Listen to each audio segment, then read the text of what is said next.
What if I told you that during the same era, pineapples were valued more than thoroughbred horses, and millions of people had never tasted fresh meat in their lives?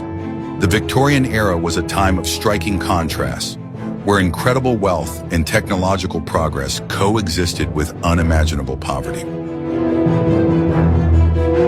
Nowhere was this gap more evident than at the dinner table, which was a veritable theater of social status. Watch the video to the end to find out what white bread for the poor was really made of, and what dish, which cost a fortune, would only cause us bewilderment today.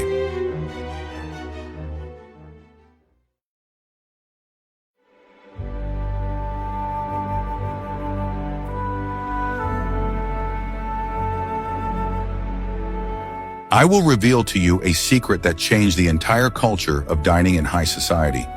It was not only about the food itself, but also about the revolutionary way it was served.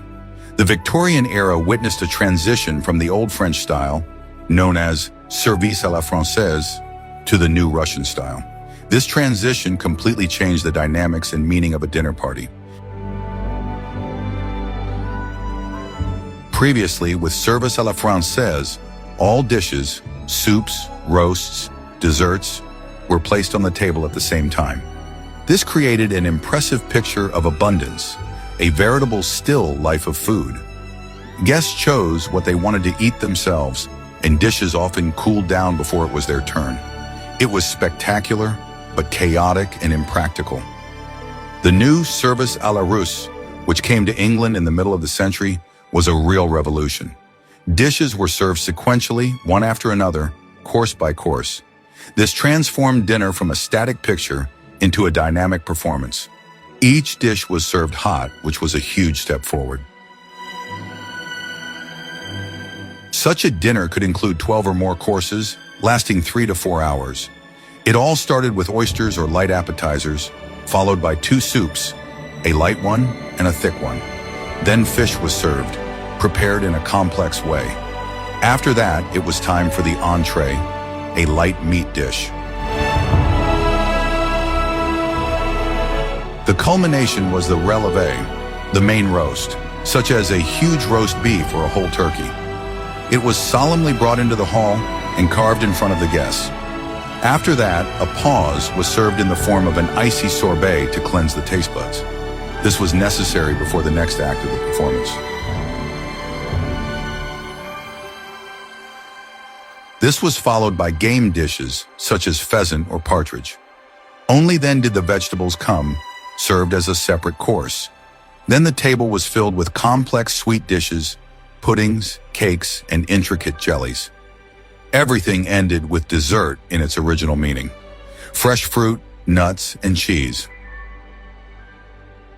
This culture of long dinners seems excessive today.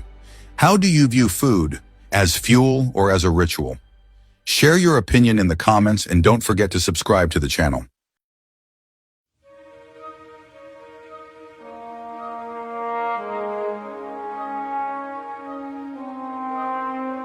Are you ready to learn the truth about what made up 80% of the diet of an ordinary working-class family?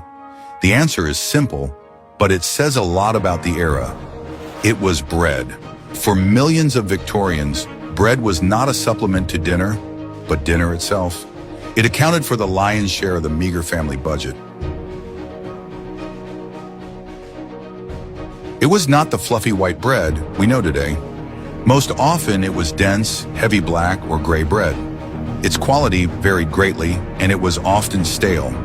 White bread was considered a luxury, available only to the middle class and the wealthy. The second pillar of the poor's diet was potatoes. They were cheap, filling, and provided the body with the necessary calories. Potatoes were boiled, baked, or fried, and were often the only hot meal of the day. Their availability saved many from complete exhaustion.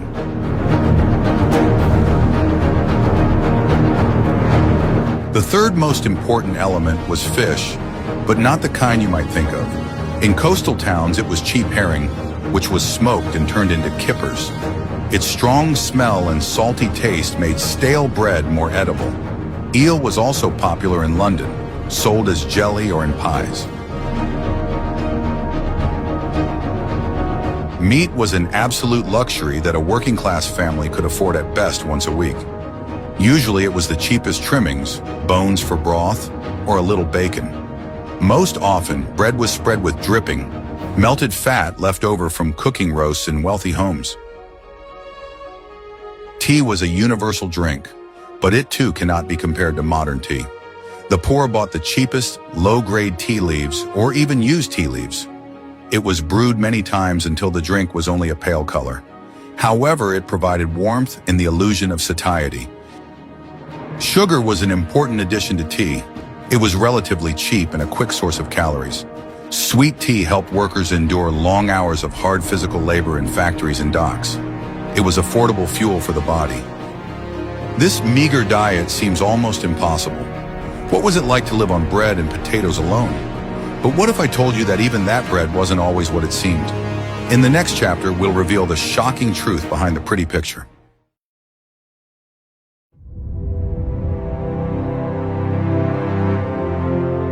What I am about to tell you is now prohibited by the strictest laws, but in the Victorian era, it was a frightening norm. I am talking about the mass and systematic falsification of food products. It was the dark side of the Industrial Revolution, when food became a commodity produced far away from the consumer. The main motive was profit. Manufacturers and traders resorted to any tricks to make their goods cheaper and increase their weight. The victims of this deception were primarily the poor, who bought the cheapest products. White bread was a status symbol, and everyone wanted to buy it. To make bread from low-grade flour whiter and more attractive, unscrupulous bakers added alum to the dough. This chemical compound of aluminum bleached the crumb, but was harmful to health. But alum was not the worst thing. To increase the weight of the loaf, ground gypsum, chalk, and even sawdust were mixed into the flour. The buyer paid for bread, a significant part of which was simply inedible. It was outright fraud that hit an already meager budget. Milk was another area for fraud. It was ruthlessly diluted with water, sometimes by half. To restore the drink's cloudy, milky appearance, chalk or starch was added to it. This fake product had almost no nutritional value.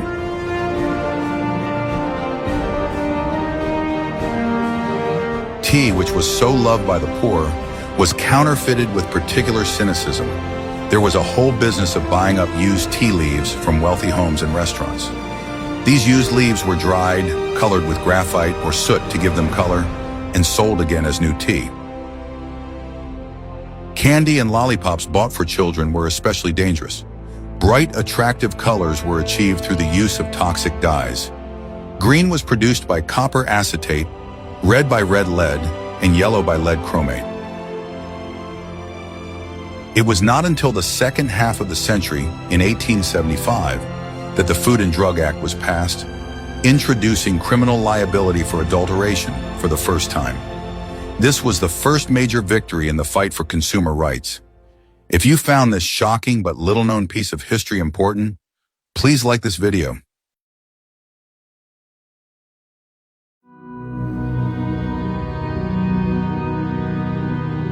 Guess how much time and money it took to grow a single fruit on a Victorian table? We are talking about pineapple, which in those days was not just food, but an absolute symbol of wealth and high status. Its cost was comparable to that of a small estate. The reason for such high prices was simple. Pineapples did not grow in the cold and damp climate of England. Special greenhouses called pine houses were needed to grow them. These were complex and incredibly expensive structures made of glass and brick. A tropical climate was constantly maintained inside these greenhouses. Heating systems running on expensive coal and complex ventilation systems required round-the-clock attention. It took several years to grow a single pineapple from a seedling to a ripe fruit. Due to this complexity and cost, pineapples were rarely bought to be eaten. More often than not, they were rented. Enterprising gardeners rented the same fruit to different families for dinner parties. The pineapple became the centerpiece of the table, demonstrating the status of the host to all the guests. When the fruit finally became too ripe to be displayed, it was ceremoniously eaten. It was quite an event. The opportunity to treat a guest to a slice of pineapple was the highest expression of hospitality and wealth. Another equally important symbol of luxury was ice. In the era before the invention of electric refrigerators, the ability to serve chilled drinks or ice cream was a sign of great wealth. Ice was as expensive a commodity as exotic fruits. Ice was not only harvested in winter from local ponds. There was an entire industry dedicated to importing ice. Huge blocks of ice were cut from lakes in Norway or New England in America. They were loaded onto ships, carefully insulated with sawdust. These luxury items seem commonplace to us today. What do you think would be the Victorian pineapple of today? In the next chapter, we will learn what people who did not even have a home height.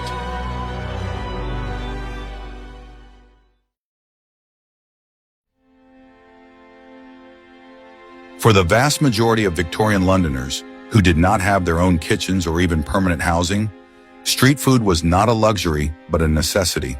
The city streets were filled with vendors offering quick, cheap, and hot food. It was a huge and noisy open-air restaurant.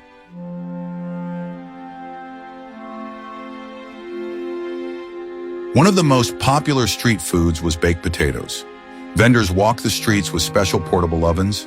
Hot, fluffy potatoes with a little oil or salt were a filling and warming lunch for a frozen worker or clerk. As mentioned earlier, oysters were the food of the poor. London markets were overflowing with them. They were sold straight from barrels, several at a time for a penny. It was the most affordable source of protein, and oyster stalls could be found on every corner. Meat pies were another street food hit. They could be eaten on the go, were hot and seemed filling. However, the quality of these pies was highly questionable. No one could say for sure what kind of meat was used for the filling. Urban legends and satirical magazines of the time were full of grim jokes about cats, dogs, and rats being used in these pies. While this was probably an exaggeration, the use of poor quality or spoiled meat was common practice. Buying such a pie was always a gamble.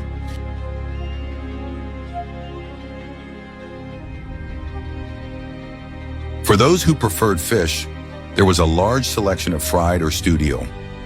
Eel was cheap and abundant in the Thames. It was cooked in special shops and served with sauce. It was a fatty and filling dish that provided a lot of energy. Soups were also very popular. For 1 penny, you could buy a bowl of hot pea soup. There was also the famous sheep's head soup, which despite its name, was quite watery but hot. Soup vendors carried their wares in large cans. Simpler snacks were also sold. For example, boiled peas with vinegar and pepper. Children loved to buy penny slick, a small piece of ice cream served between 2 glass plates. The buyer had to quickly lick the ice cream off, after which the vendor would wipe the glass and use it for the next customer. What if I told you that the Victorian kitchen in a wealthy home was as complex and high-tech a mechanism as a steam engine? The gap between rich and poor was evident not only in the food, but also in the technology used to prepare it. An aristocrat's kitchen was a veritable food factory.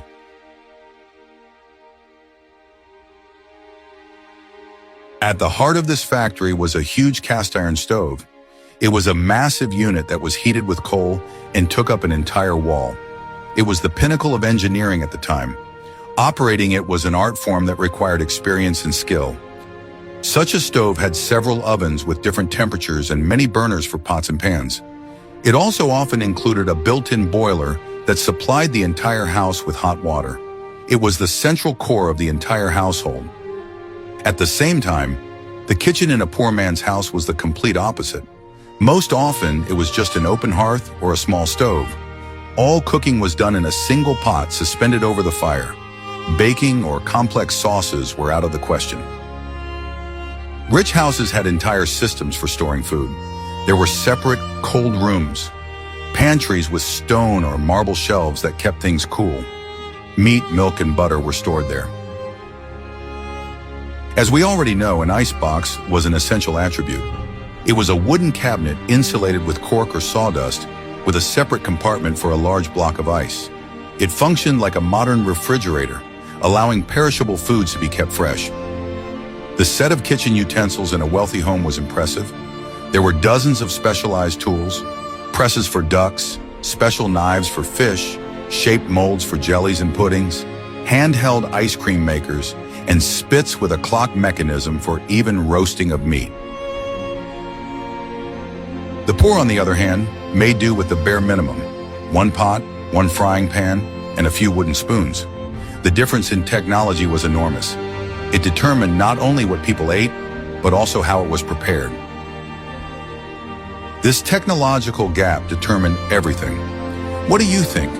What kitchen technology today divides people just as much? In the next chapter, we will talk about those behind these technologies. The invisible army of servants. All those hours-long banquets, elaborate dishes, and sparkling cleanliness would have been impossible without an entire army of servants. The kitchen of a Victorian mansion was not just a place, but a complex social system with a strict hierarchy. These people were the invisible hands that created luxury. At the top of this pyramid stood the chef. In the wealthiest homes, this was a man, often brought in from France. He was paid a huge salary, was a real star, and was often a tyrant. He alone decided what would be on the menu, and his word was law. A whole team was subordinate to him. There were sous chefs, pastry chefs responsible for baking and desserts. There were assistants responsible for specific areas: fish, meat, vegetables. Everyone knew their place and their duties. At the bottom of this hierarchy was the scullery maid, or girl on errands. This was the hardest and dirtiest job in the whole house. She was responsible for washing mountains of dishes, cleaning copper pots and pans, and doing the dirtiest jobs, such as gutting poultry. Her working day began long before dawn, around 5 in the morning. She had to light the fire in the stove and fetch coal and water. Her work ended late at night, when the last plate from the banquet had been washed and put away. The living conditions of the servants were harsh. They lived in tiny rooms in the basement or attic, often several people in one room. These rooms were poorly heated and had almost no daylight. The contrast with the luxurious rooms of the owners was striking. Servants ate separately from their employers, and their diet was strictly regulated. They usually ate leftovers from the master's table, but in more strict households they were given separate, simpler meals. Luxurious delicacies rarely found their way onto their plates. Without this complex system, based on strict discipline and cheap labor, the Victorian lifestyle would have been impossible. The luxury of some was built on the exhausting labor of others. It was a foundation hidden from the eyes of guests. For those Victorians who could not find work and feed themselves, there was a place they feared more than prison. It was the workhouse. Ending up there meant losing one's freedom and dignity and falling to the very bottom of society. The workhouse system was created by the Poor Law of 1834. Its basic principle was simple. Living conditions inside had to be worse than those of the lowest paid worker outside. This was called the principle of less desirability and was designed to deter those who supposedly did not want to work. Food was the main tool for maintaining this principle. The diet in workhouses was deliberately meager, monotonous, and tasteless. It was scientifically calculated to provide a person with the minimum calories necessary for survival and hard labor. The staple of the diet was oatmeal porridge, or gruel. It was a thin, watery soup made from a small amount of oatmeal and water. It was served for breakfast and dinner, day after day. This monotonous food became a symbol of the poverty of the era. Lunch usually consisted of bread and cheese. The bread was dry and stale, and the cheese was of the lowest quality. Sometimes, once or twice a week, watery soup with tiny pieces of meat or bones appeared on the menu. Meals were served in communal dining rooms, where strict silence reigned. Families were separated upon entering the workhouse. Men, women, and children were housed in different wings. They could only see each other during meals, but they were forbidden to talk. The diet was strictly regulated. Each resident was given a precise portion, and it was useless to ask for more. The system was designed to break people's will and force them to leave the institution as soon as possible.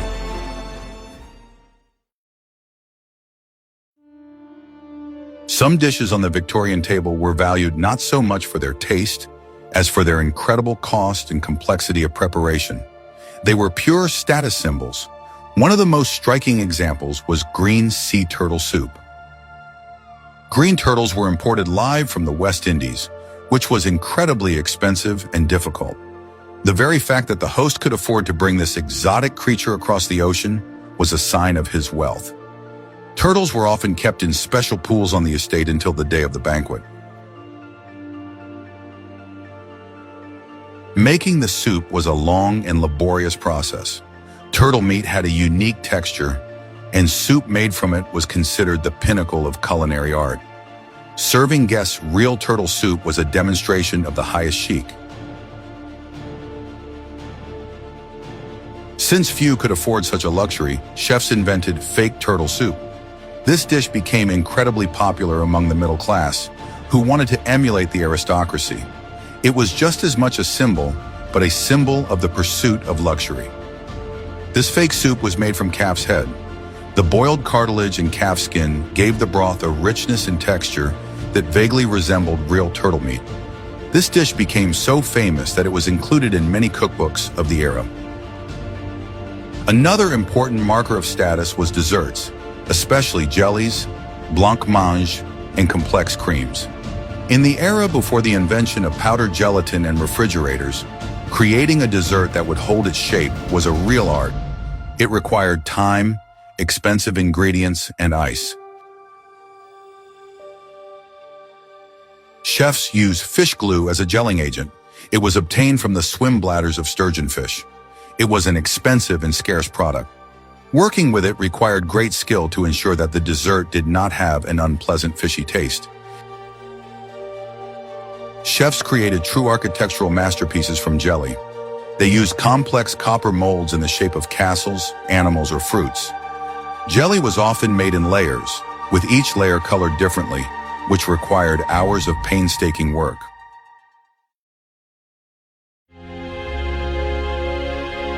The stark contrast in nutrition between the rich and the poor was bound to have long-term consequences. The Victorian era, with its focus on science, became a time of the first serious research into the link between diet and health. Reformers and doctors began to realize the scale of the problem. The statistics collected during army recruitment were shocking. Young men from industrial cities and poor neighborhoods were on average shorter, weighed less, and were in much poorer health than their peers from rural areas or wealthy families. It became clear that a meager, monotonous diet of bread and potatoes could not ensure normal development. This realization prompted the first social reforms. Campaigns began to provide school lunches for poor children. The problem of food adulteration also reached the national level. Publications by Arthur Hassel and other activists led to public outrage. People realized that they were being systematically deceived by being sold poor quality and sometimes dangerous food. The Food and Drug Act of 1875 was a turning point.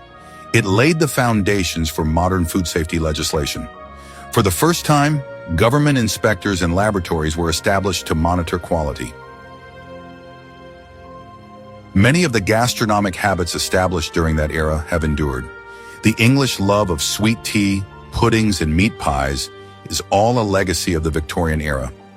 Cookbooks written at that time, such as Mrs. Beeton's book, became bestsellers and shaped the tastes of entire generations. The opposite transformation also took place. Foods that were once eaten by the poor eventually became delicacies. A classic example is oysters. Due to overfishing and river pollution, their population declined sharply, and today they are considered a luxury item. The Victorian banquet, with its 12 courses and hours-long meals, is a thing of the past. The pace of life has changed, and even the wealthiest people prefer simpler and quicker meals. However, the very idea of food as a status symbol has not disappeared. The era left us with an important legacy, the understanding that access to quality and varied food is a fundamental right. The struggle begun by Victorian reformers continues today around the world. The history of food in the Victorian era is not just a collection of recipes. It is a social history that shows how society was divided into two worlds, and the boundary between these worlds ran right across the dinner plate. We conclude our immersion into the world of striking contrasts of the Victorian era. From tables laden with turtle soup and pineapples to stale bread crusts in workhouses, food was the most honest mirror of the time. It was the language used to talk about status, power, despair, and survival. Victorians turned dining into theater and at the same time gave birth to the science of nutrition. They took luxury to absurd extremes and faced the frightening consequences of food adulteration and starvation. This divide between two nations, rich and poor, was carved out with a knife and fork. What do you think about these striking contrasts of the Victorian era? What other topics from everyday life would you like to see on our channel? Suggest topics for future videos in the comments, and don't forget to subscribe so you don't miss new episodes.